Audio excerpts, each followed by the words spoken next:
capital of China. This, the great city of Shanghai on a September day in 1937. This, the fearful beginning of a new kind of war. This, the first mass bombing from the air of a helpless civilian population.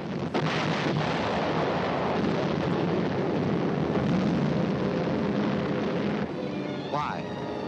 Why are these innocent Chinese men, women, children to die beneath the hail of Japanese bombs?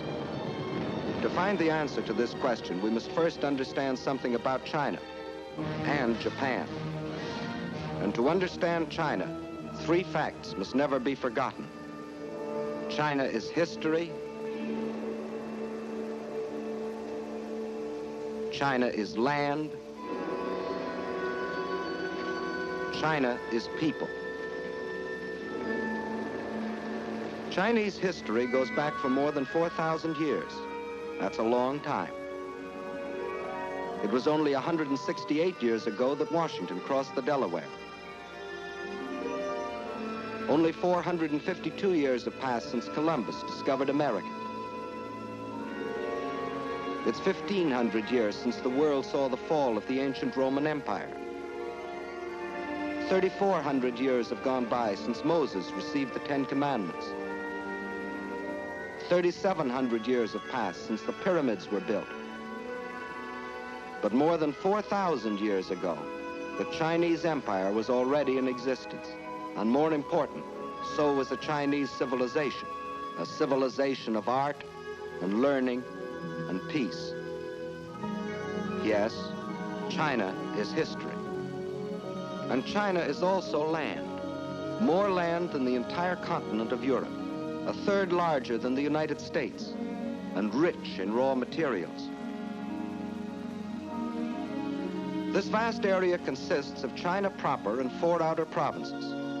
To the north is Manchuria, huge and desolate, but abounding in raw materials. Next to Manchuria are Mongolia and Xinjiang. Here lies the Gobi Desert, a vast plateau twice the size of Texas, inhabited by nomad tribes who lead their camel caravans back and forth over ancient trade routes.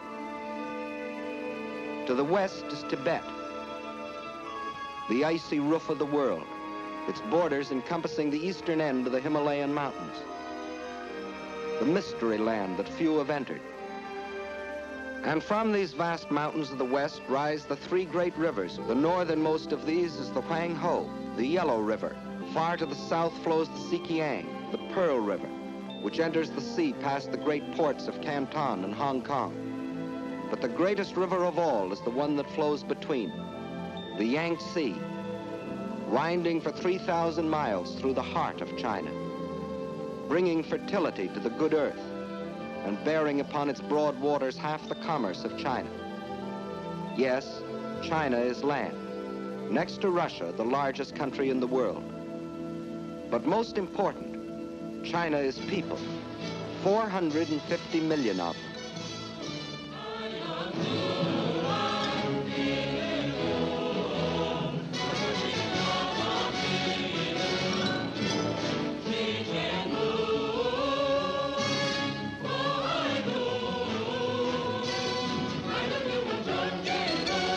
If the whole population of China were to walk past you, 4 abreast, there would never be an end to the procession, for new Chinese would be born and would grow up before the last man could pass by. Of every 5 persons on the face of the earth, 1 is a Chinese. And since 1/5 of all the human beings in the world are Chinese, we should know what sort of people they are. Well, in all their 4,000 years of continuous history, they have never waged a war of conquest. They're that sort of people.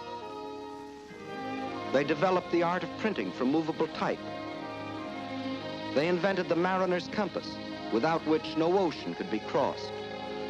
They were among the first astronomers, and their observations of the stars and planets made possible the accurate measuring and recording of time.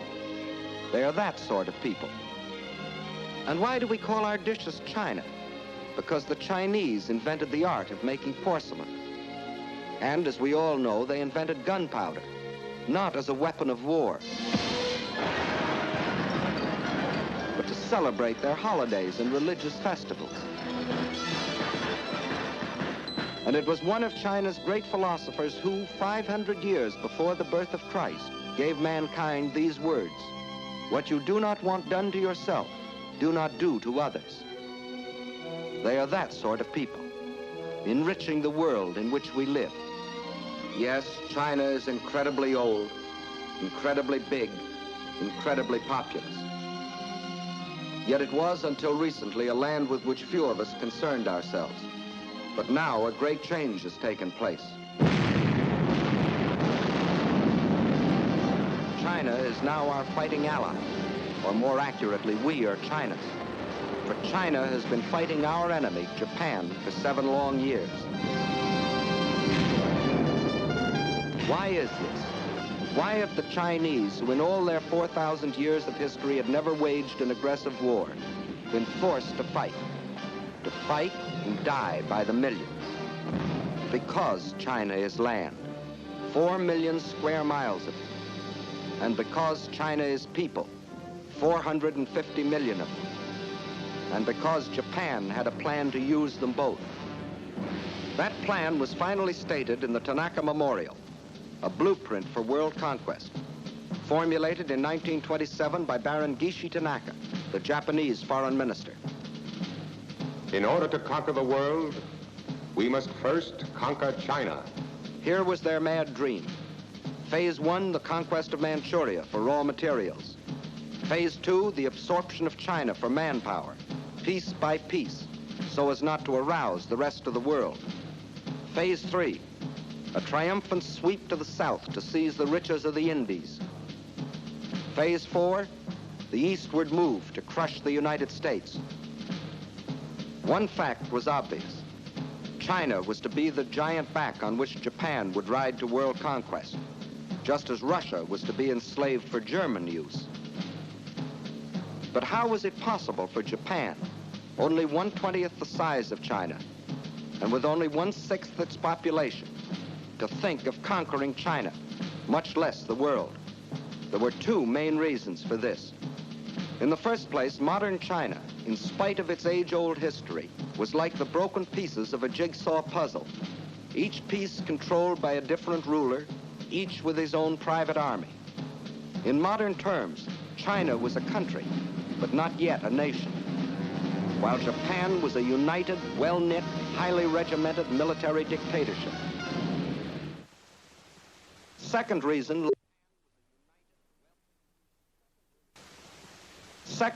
lies in the uses each country made of our Western civilization. Let's see what China took. You will notice that this is a very old piece of film. Actually, it is more than 30 years old, and it shows a very great man by the name of Sun Yat-sen. In 1911, this man fathered a people's revolution, which brought to an end China's ancient imperial government and began its new era as a modern republic, winning for himself in Chinese history as secure a place as George Washington has in ours. And he and his followers chose for the cornerstone of their new republic Chinese words that echoed those of another believer in democracy.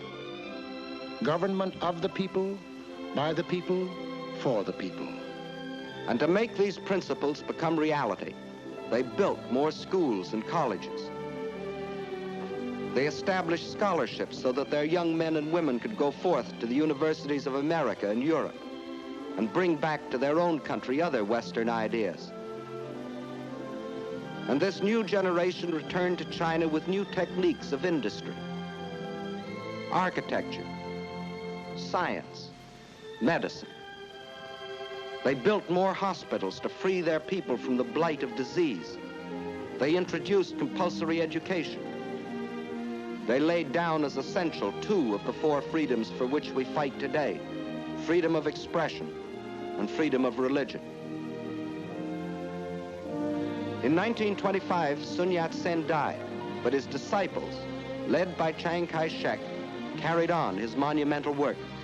Their aim, the unification and modernization of China. Chinese industry was old-fashioned and inefficient.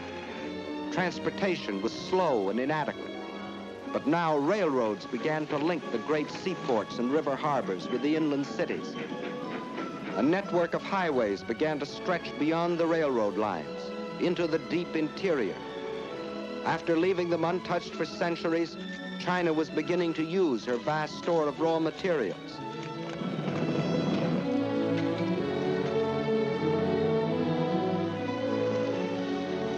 And soon the tools and machines of the new factories were delivering the goods and products for China's new economy. For the Chinese believed in using the best of Western civilization for the progress of their country. And while they were building this new nation, just a day and a half by steamer across the Yellow Sea lay Japan. Here the God Emperor and his fanatic warlords were using this same Western civilization for one purpose and only one: to create one of the world's most powerful war machines. Their aim, the absorption of China and the fulfillment of the Tanaka Memorial.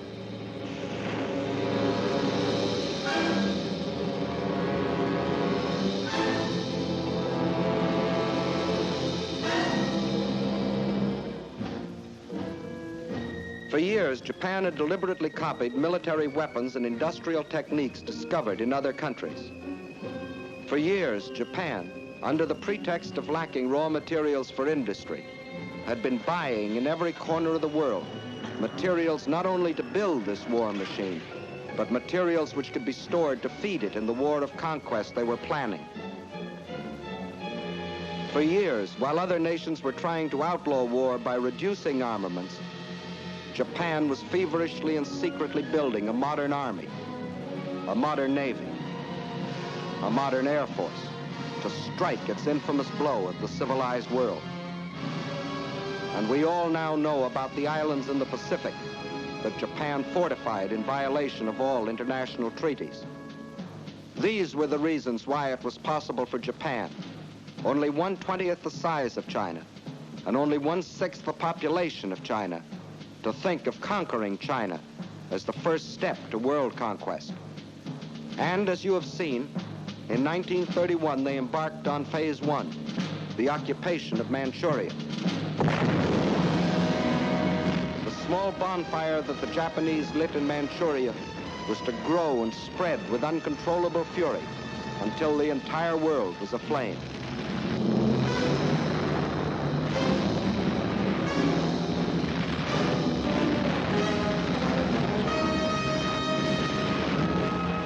Phase 1 of the Tanaka Plan was completed, and exactly as planned. The Japs had been confident that this first and sudden land grab could be accomplished without their becoming involved in a major war. And they were right. The unification of China was still too remote for the Chinese of the South to care what happened to their kinsmen in the North. Using the step-by-step technique, a few months later, the Japs took a crack at Shanghai.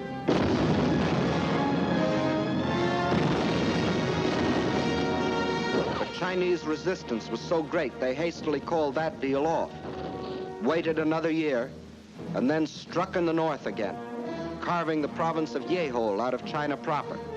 This too they got away with. The world criticized, the Chinese protested, but still the Japs got what they wanted, another piece of China, and without a war on their hands.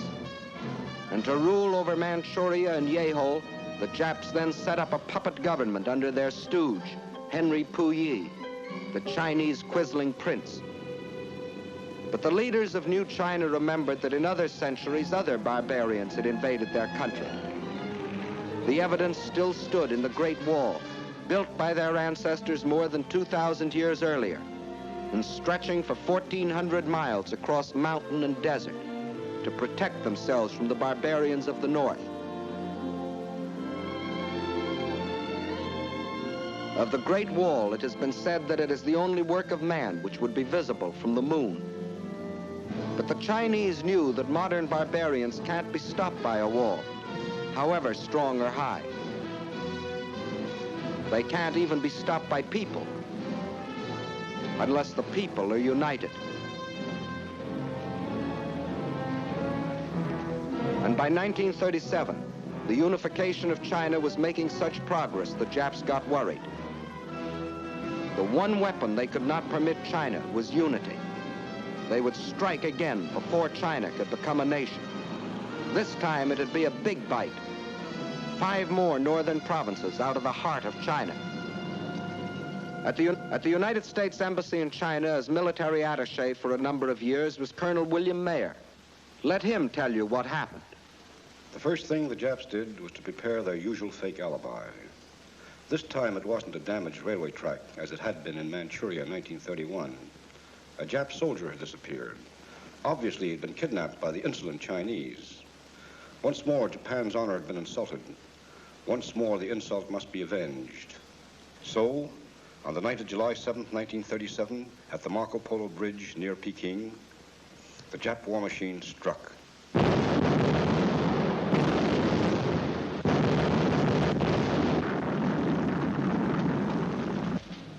Within the space of a few weeks, the invaders were in control of Tientsin and Beiping.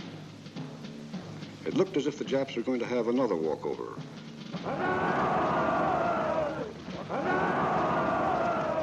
Now the Japs sat back to digest and organize this new conquest.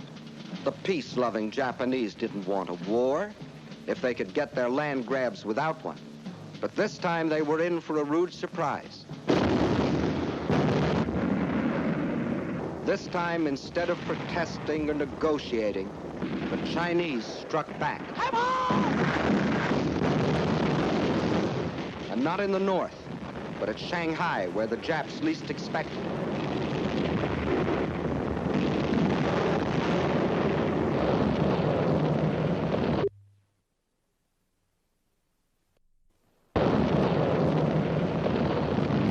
To understand the fighting that followed, we must know something about the city of Shanghai itself. Situated near the mouth of the Yangtze River, it is the biggest city in China. As the largest seaport in the Far East, it dominated the commerce and foreign trade of China. And through its great docks and channels passed most of the wealth of the Orient. In Shanghai, truly the East met the West.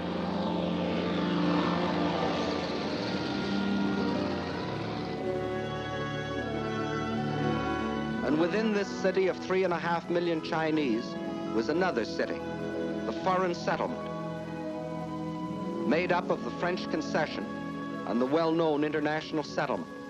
There, the various powers, including Great Britain, the United States, and Japan, had stationed detachments of troops, Japanese, British, French, and our own United States Marines, to assist the police of the Shanghai Municipal Council in the preservation of peace and order, and to protect the boundaries of the international settlement. These detachments were limited in size, but the Japs secretly, and in violation of all treaty agreements, had increased their garrison so that when fighting started on the border of their concession in August of 1937, they thought they were fully prepared for any eventuality.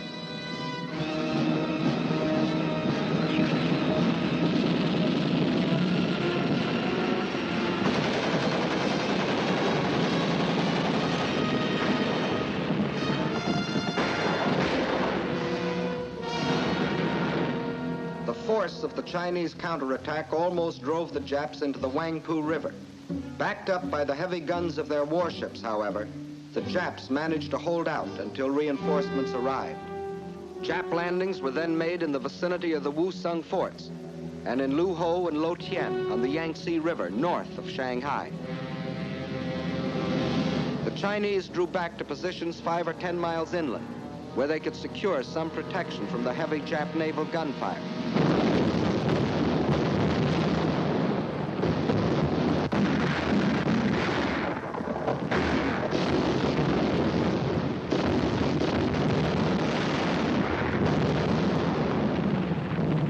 At the same time, the invaders succeeded in making a surprise landing some 20 miles to the south of Shanghai, put 2 divisions ashore, and pushed rapidly north to outflank the city.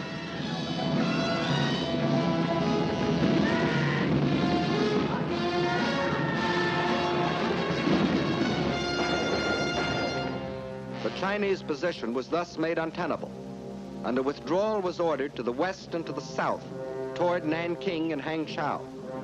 But only about half of the Chinese army that had fought at Shanghai was left to withdraw. Meanwhile, enraged at the very idea of anyone resisting the Imperial Japanese might, the Japs took their vengeance upon the civilian population of the city, a city without guns or planes to defend itself, and deliberately slaughtered thousands from the air.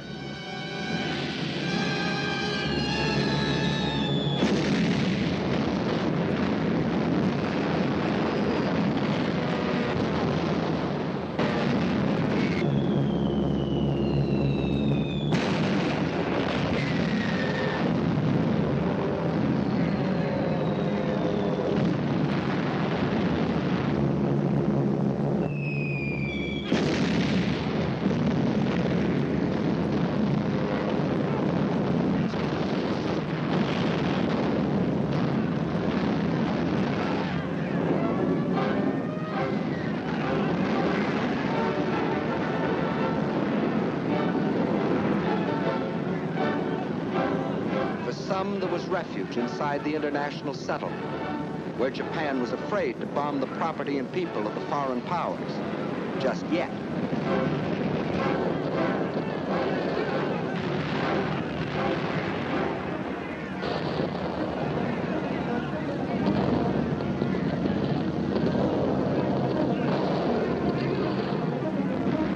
But there was not room for all.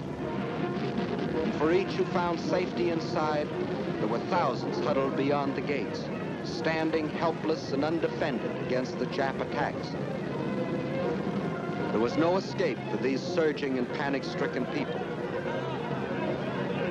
They could only scurry through the narrow streets, pushing and packing themselves into the center of the city, to be trapped and buried alive in the collapse of bombed and burning buildings.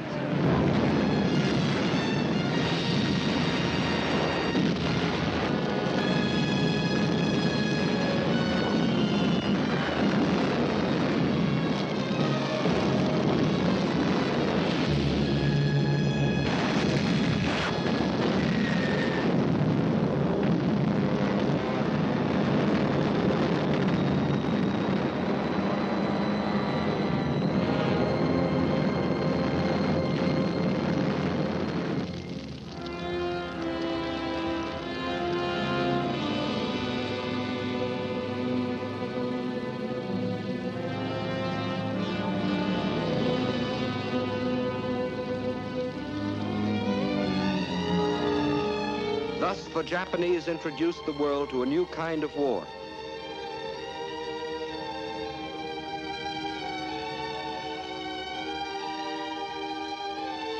A war of deliberate terrorization, of deliberate mass murder, of deliberate frightfulness.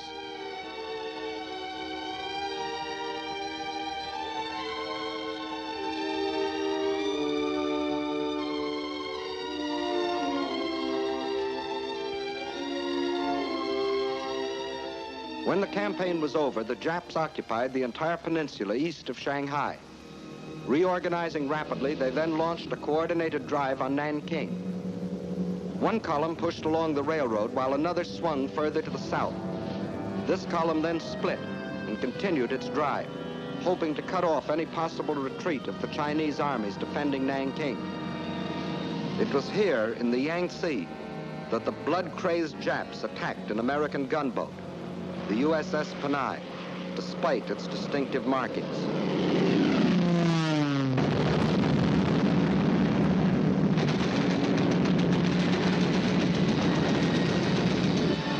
The ship was bombed and sunk with the loss of American lives.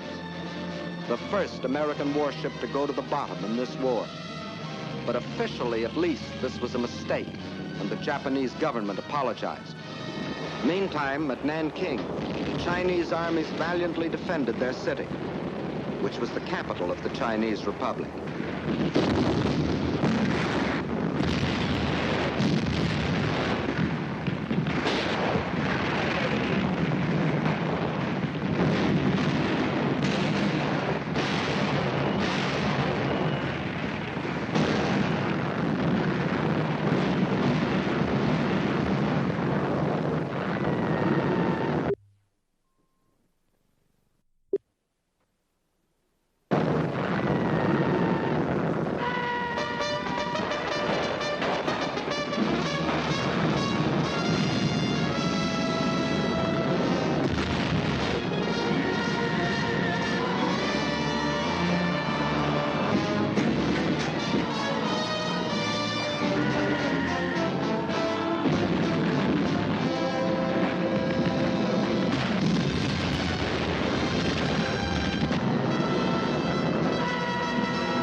Japanese power was too great, and after a battle lasting but a few days, the city fell to the invaders.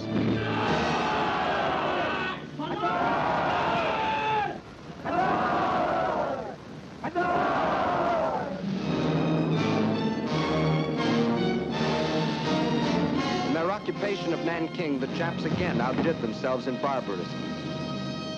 The helpless populace was trapped by the city walls and could not flee. The Japanese soldiers went berserk. They raped and tortured. They killed and butchered.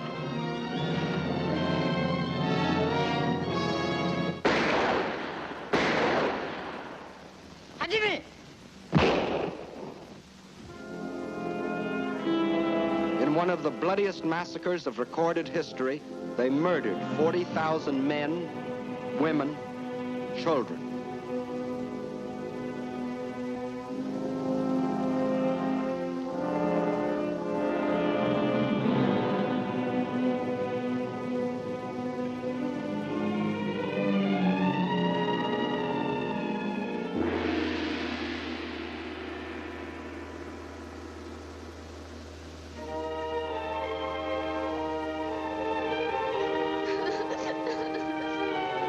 But those who lived might better have died, for the horror of their twisted and torn bodies was worse than death. These scenes were photographed by an American missionary and smuggled out of China after the rape of Nanking.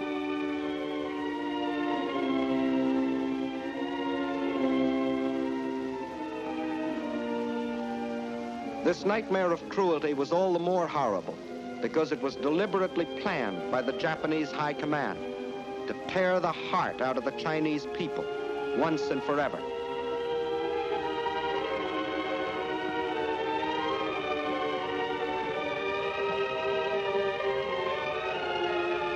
And then it happened. That which Sun Yat-sen had dreamed of, that which Chiang Kai-shek had toiled for, that which is stronger than stone walls had at last been born in China. The will to resist. 青年们，有钱的出钱，好，来打倒日本人，一定要打回老家去。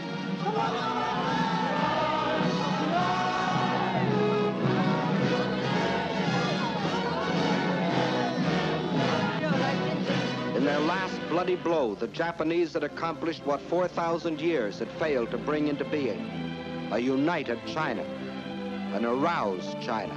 必须要团结一致，消灭日寇，然后我们才能够得到安全。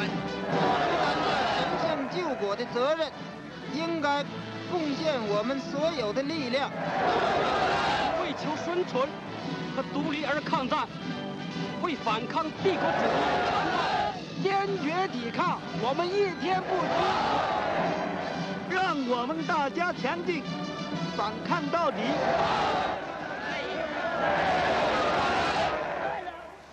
But the Chinese knew that the will to resist was not by itself enough. They knew that China must develop the power to resist also. And this cannot be created in an instant. So they too made a plan. And it was this: they would slowly yield territory, piece by piece, while they developed the power and built the weapons to rid the land of its invaders. The industrial strength of China must be moved to the west, beyond the mountains, beyond the railroad lines, beyond the lines of communication. There, safe from enemy attacks, they might produce the rifles and guns that China so tragically needed. Thus, China would trade space for time. Space for time. Blow up the roads.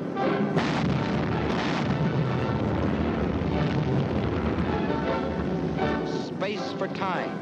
Scorch the earth.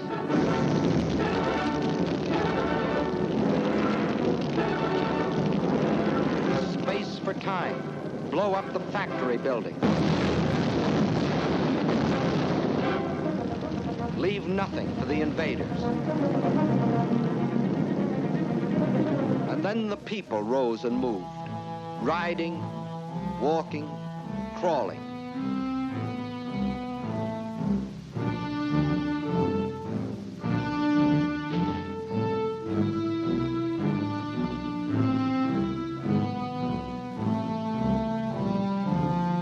30 million of them, spontaneously driven by an epic impulse, rose and made their way westward. The earth teeming with them, moving westward on a trek that stretched through 2,000 miles of roadless wilderness. Thus the world witnessed one of the most amazing spectacles in human history, the greatest mass migration ever recorded. Whatever could be of use and could be moved, the Chinese took with them on a Homeric journey. Their libraries, their schools, their hospitals, all dismantled and carted away. The machinery from over 1,000 factories, weighing over 300 million pounds, was moved away in trucks and ox carts and on their backs, 2,000 miles away, 2,000 miles westward. Wherever they could, they gathered along the few remaining railroads, waiting, hoping for some chance to ride part of the way toward their westward goal.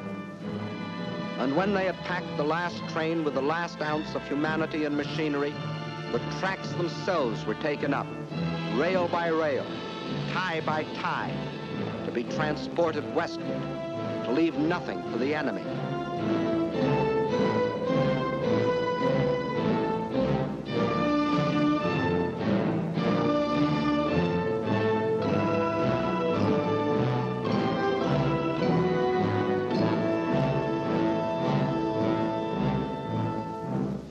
Every river pointing westward was heavy laden. Every sampan, every barge was pressed into service, weighted down to the water's edge with the precious tools for new China.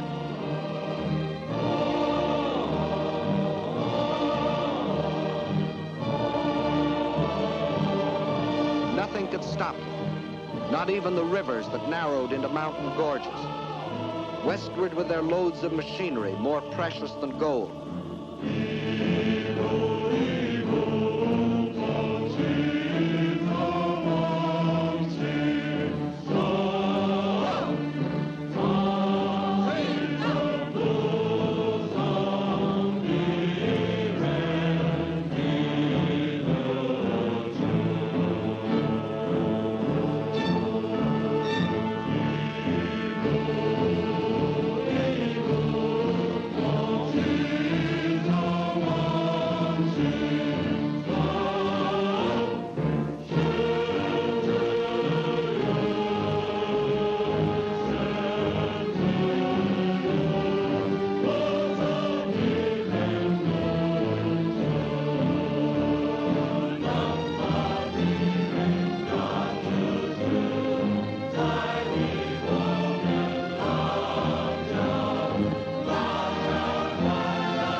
Measured by the mile, by feet, by inches. The trail they broke was moistened every step of the way by their sweat. Where there were no trains, no boats, no ox carts, there were still willing hands and willing feet and straining backs. 30 million people moving westward. Westward from the invader. Westward from slavery and death. Westward to freedom.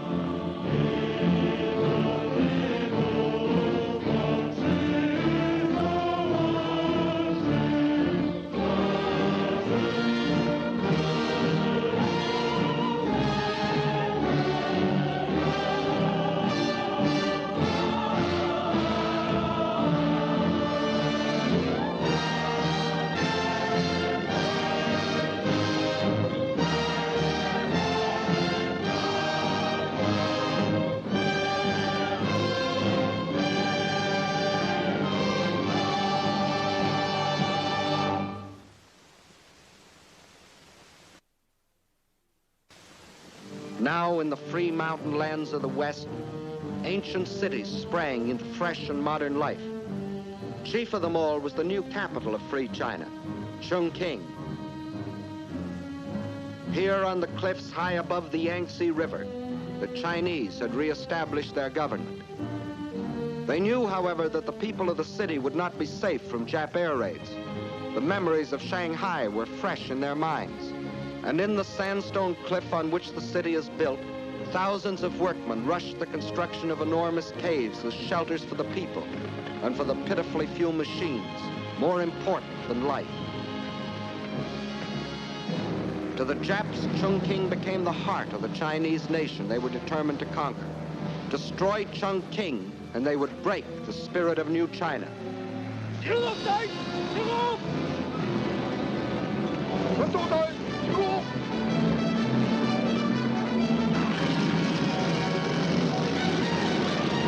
As they couldn't reach the city by land, they would send their bombers to blast it from the face of the earth.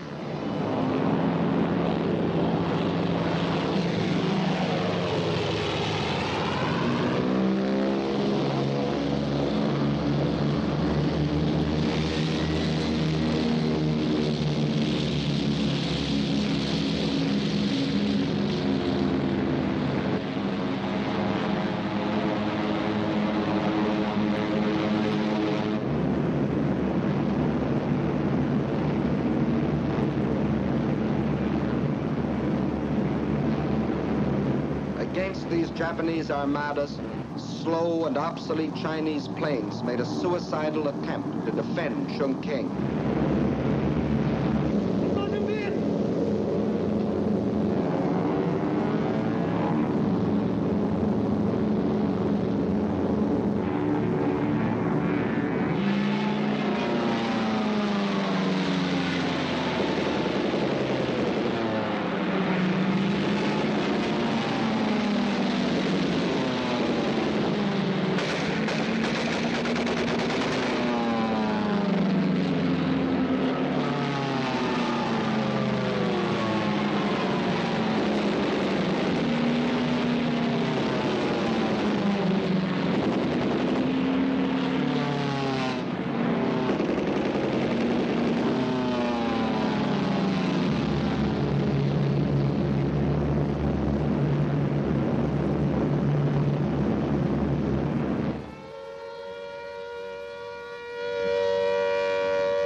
Neither Japanese planes nor Japanese bombs could destroy the life of the city.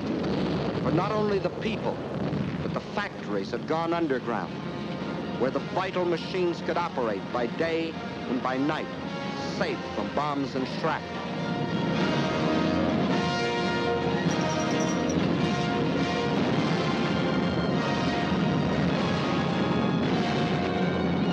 This time, the Chinese had anticipated their enemy. In spite of bombs and fire and destruction, this time the Chinese stood fast.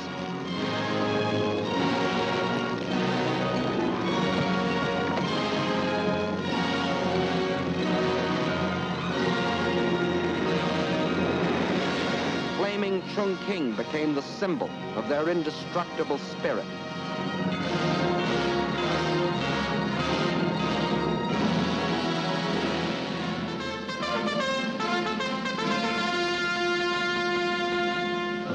Now the call to arms sounded throughout New China. And from the vast interior, China's millions answered the call.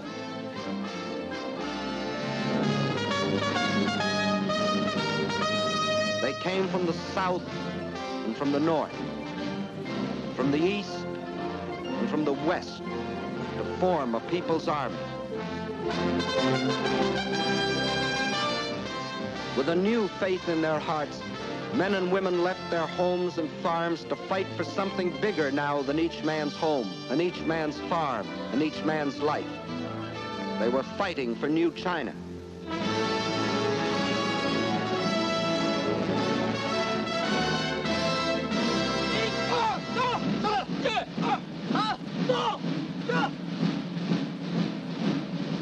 soldiers, awkward and unskilled, like all new soldiers. But they toughened and trained.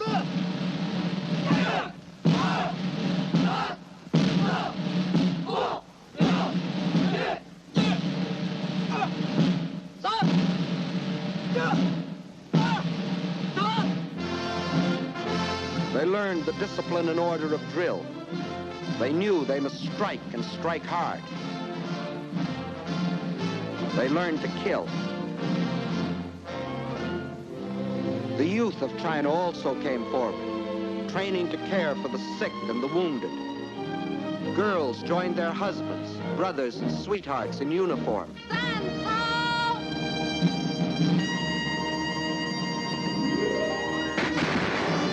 And to the aid of China came volunteers from other lands, men who pledged themselves to fight against tyranny and oppression no matter where. Americans like the legendary Colonel Chennault and his Flying Tigers, who, with their few American planes, were knocking down enemy planes at the fantastic ratio of 20 nips to 1 of their own. The Japs that hoped to ride to world conquest on the back of the giant Chinese workhorse. Phase 2 of the Tanaka Plan called for breaking the horse to their will, but the great patient horse refused to be broken. The enraged Japs saw their whole plan of conquest bogging down. So they set out to drain the giant's strength by cutting the arteries through which flowed China's lifeblood of supplies. They penetrated along the rivers. Railroads destroyed by the Chinese were rebuilt with slave labor as the Japanese moved inland to secure control of key rail lines and important communications. And China's supply lines from the outside world were cut off by Jap warships blockading the coast. The Japanese strategy was the isolation of China. Port after port was occupied. This meant China was being cut off from supplies she couldn't manufacture for herself. Supplies she was getting from her Western friends. Without oil, gas, guns, and planes, China was doomed. With the whole of the Chinese coast in the hands of the Japs, there would only be 2 routes over which to bring the vitally necessary materials. From Indochina, a narrow-gauge railway ran inland from the sea to Kunming, connecting with a truck road that went to Chongqing. But its capacity was limited. And then there was the old trail of the camel caravans from Russia across the Gobi Desert, which could bring in even less. Not only did these routes provide too little for China's needs, but they were too near Jap territory to be safe. There was only one other possibility. In Burma was a railroad that ran from the port of Rangoon to Lashio. Separating it from the truck road at Kunming were hundreds of miles of high mountains and deep river gorges. If this stretch of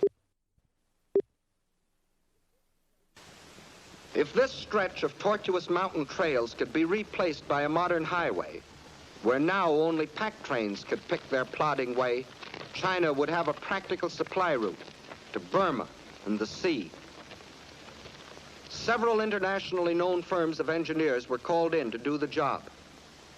They said the work might be completed in 6 or 7 years, if China could supply them with the most modern machinery. But China didn't have the modern machinery, nor did she have the 6 or 7 years. So she began building the road with her bare hands.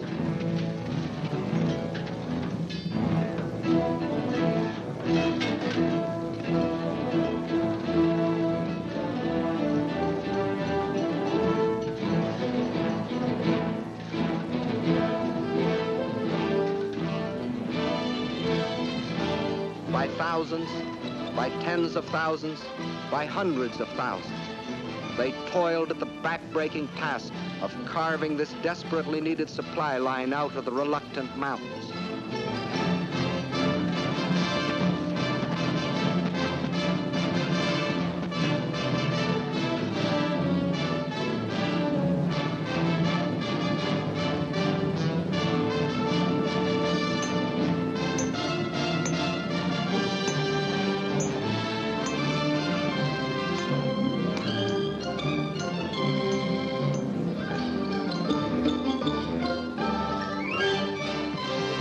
Out of their toil and their sweat, they created the Burma Road, Not in 6 or 7 years, but in less than 12 months.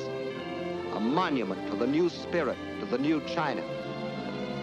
As soon as it was completed, the road went into immediate service.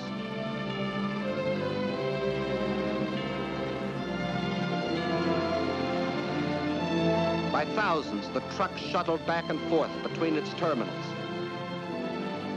climbing to nearly 10,000 feet, around hairpin curves, along the edges of sheer precipices, where passing trucks had barely 1 foot of clearance. And the blood plasma of new supplies flowed steadily over China's lifeline to the sea, protected by Colonel Chennault's incredible flying tigers. But Chinese sacrifice cannot be measured only in miracles of construction. It must be counted, too, in the tragedy of destruction. For while still the Burma Road was being built, the invading Jap armies had fanned out and straddled fully 2/3 of the railroad lines of the country. In the summer of 1938, they set out to capture the remaining 1/3, starting with the vital railroad junction at Chengchao. Chengchao is situated on the banks of the Yellow River, China's sorrow. Originally, the river flowed from Chengchao southeastward to the Yellow Sea. But nearly a century ago, a great flood abruptly changed its course, swinging it far to the north. For generation upon generation, as the spring floods rushed down to the sea, thousands of Chinese worked on the dikes to hold the river in its new course, protecting their homes and their crops.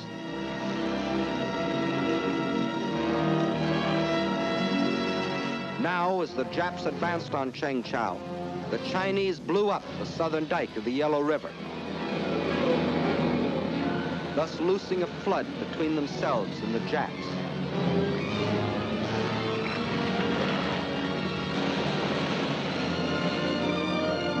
Once more, the river flowed in its old course, forming a barrier which to this day has prevented the Jap from entrenching himself in this area.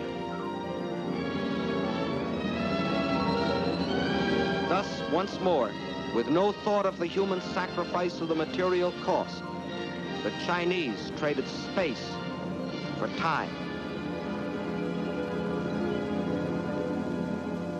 And the Chinese had still other tricks to pull from their patched and faded sleeves.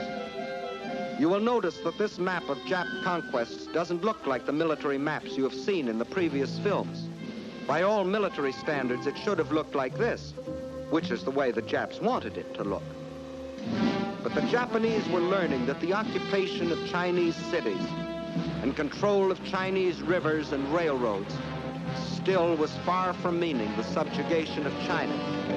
For the Chinese had formed themselves into guerrilla bands, trained to harass the Jap forces. These guerrillas were mostly farmers who had stayed behind on the land when the great migration to the west took place. Peaceful farmers one day, deadly fighters the next. They made an unpredictable and uncontrollable enemy.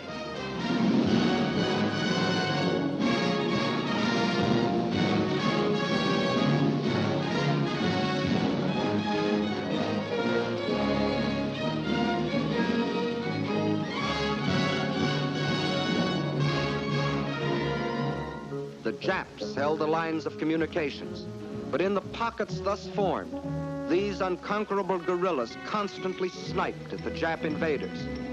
When the Japs tried to annihilate them, they disappeared, only to reappear in another pocket.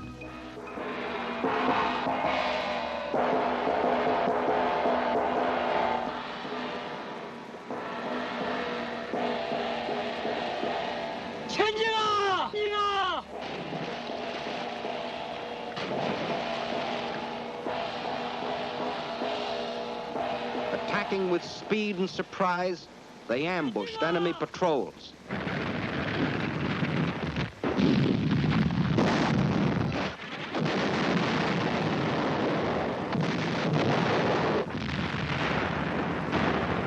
The Japanese were fighting more than the Chinese people. They were fighting the Chinese land, the great distances, the rivers, the floods, the swamps and marshes. These, too, were enemies that defied the Jap war machine. The giant back Japan intended to ride to world conquest was proving to be a bucking bronco. Phase 2 of the Tanaka Plan had bogged down in what the Japs still referred to as the China Incident. This left them in a fateful quandary. Phase 2 of the Tanaka Plan was still incomplete, but Phase 3 and Phase 4 could no longer be delayed. In Russia, the overwhelming German offensive was taxing Russia's military capacity to the limit, removing any Japanese fear of Russian interference. Britain, after the sledgehammer blows of Dunkirk and the Battle of Britain, was left groggy and militarily almost exhausted. Her navy scattered across the seas, guarding her lifeline of supplies. But here in America, we were finally awakening to our danger and taking steps to protect ourselves. We had appropriated funds for the construction of a two-ocean navy, and our army was rapidly expanding. If the ultimate objectives of the Tanaka Plan were to be achieved, now was the moment to strike. Now, when Russia was otherwise occupied. Now, before Britain could recuperate. Now, before we could gather too much strength. So the Japs made a fateful decision. They would embark on Phase 3 and Phase 4, the conquest of the Indies and the United States, without waiting to complete Phase 2, the conquest of China. Thus, to paralyze American power in the Pacific. Without warning, as they have always struck, they struck again.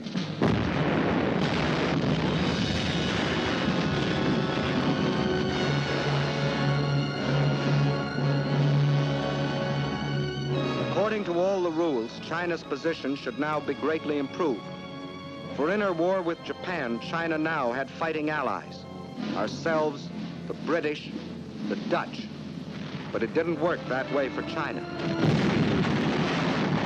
For in those tragic early months of 1942, when we sustained defeat after defeat at the hands of our common enemy,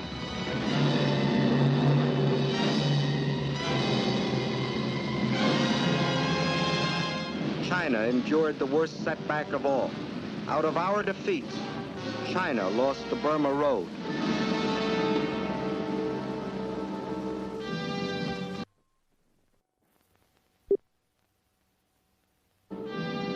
But still, China's courage never faltered. Her determination never weakened. And in the history of those long and tragic months of black defeat in 1942, one bright page stands forth. A page written by our Chinese allies. Here is the city of Changsha. The Japs wanted it for two reasons. It was in the center of the Chinese rice bowl, and it was also an important railway junction. Twice before they had tried to take it, and twice before they had been thrown back. Massing a large striking force near Yocho, on Christmas Eve 1941, the Japs started southward toward Changsha in 3 columns. At 3 points during the drive south, the Chinese forces put up token resistance. But instead of withdrawing toward Changsha, they withdrew east into the mountainous flank. By New Year's Eve, the Japs had surrounded the city. They quickly pierced the outer defenses and attacked the inner defenses from 4 directions. In spite of fierce resistance, the Japs were certain that the fall of Changsha was only a matter of hours. What they didn't know was that they had walked into a well-baited trap. For the Chinese forces which had withdrawn into the hills now swept down on the Jap supply lines and cut them to ribbons. The Jap forces attacking the city soon ran out of food and ammunition and began a withdrawal, whereupon the Chinese launched a counteroffensive and pushed the Japanese back where they had come from.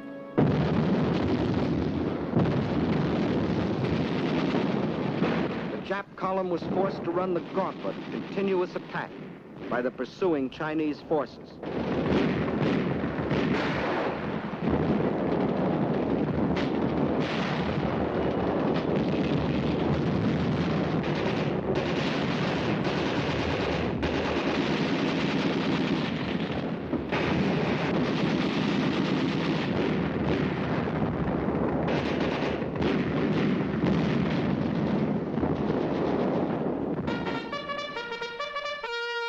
The Battle of Changsha was a magnificent victory for the people of China, the people who wouldn't surrender, the people determined to fight for their freedom, their good earth, the people who can't be beaten. And as 1944 dawns, there is another and greater story being written. From the Aleutians to the South Pacific, we are on the offensive. In the jungles of New Guinea, in the Gilbert and Marshall Islands, on the shores of New Britain, on the broad Pacific waters, Japan faces the daily expanding power of the nations she attacked.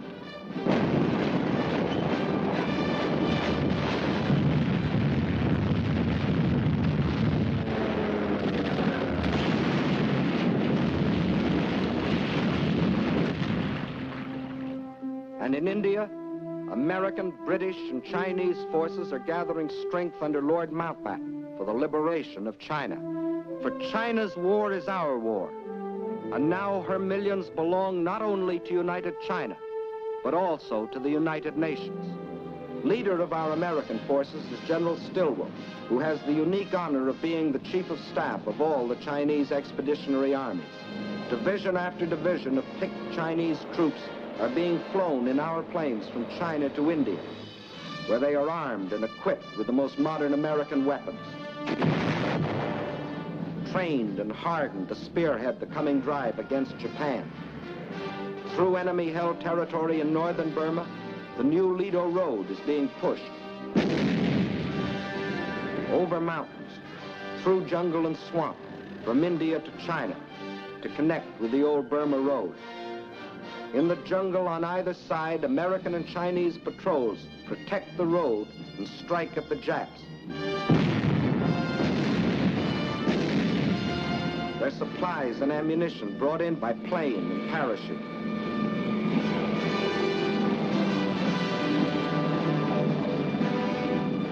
From fields in India, an Air Transport Command plane takes off every 6 minutes, loaded with artillery, jeeps, ammunition, men and supplies for the armies of China.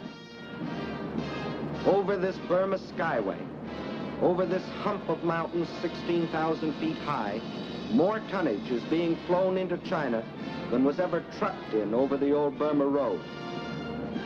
And in the skies over China, Japan faces new opposition. Young Chinese, many of them trained on the fields of Arizona, New Mexico, California, fly and fight beside their American comrades. The fighters and bombers of the Chinese Air Force and those of General Chennault's 14th Air Force today fly far and wide over China. Hitting enemy concentrations, smashing their sea lanes along the China coast.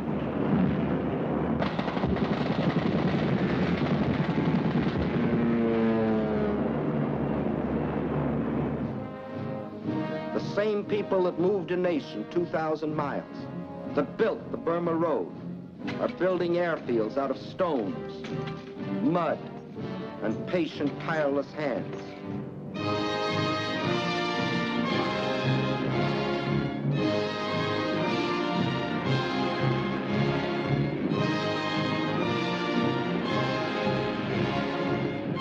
Today, though still cut off by land and sea from the rest of the world, Chinese armies and Chinese guerrillas still stand firm against the Jap war machine.